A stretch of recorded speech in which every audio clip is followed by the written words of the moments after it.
আমি তো অনেক আগেই বলেছিলাম ভাঙড়ের মানুষ দৃষ্টান্ত তৈরি করবে, কোনো নটোরিয়াস ক্রিমিনালকে তারা জিতে পাঠাবে না। 32,088টা লিডে আমি জিতে পেরেছি ভাঙড়ের মানুষের দোয়া আশীর্বাদ।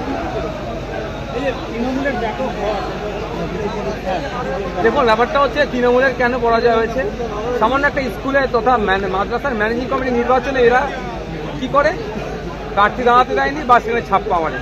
এদের পায়ের নিচে মাটি কতটা আছে শক্ত সেটা তারা চেক করেনি। মানুষ সুযোগ পেয়েছে এবং সরকারকে বদলে দিয়েছে। তবে হ্যাঁ, আমাদের সংযুক্ত আমাদের যে আইএসএফ বামেদের মধ্যে প্রার্থীর সংখ্যা বেরোলে বেশি হলে ভালো লাগবে।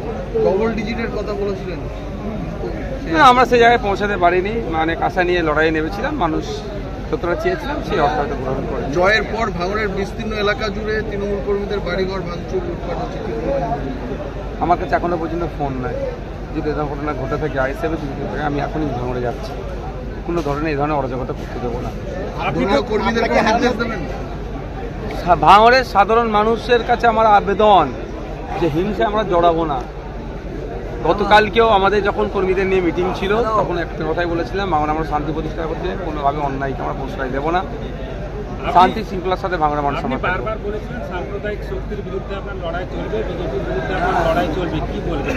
অবশ্যই লড়াই চলবে, যতদিন এই বিজেপি সাম্প্রদায়িকতা করবে তার বিরুদ্ধে লড়াই চলবে, কোনো বন্ধ থাকবে না।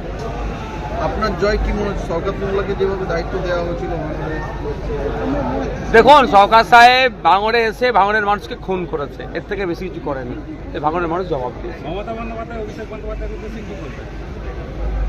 এখন তারা যে জ্বালায় জ্বলছে, এখনই কাটা গায়ে আমি নুনের ছিটা ছড়াতে চাই।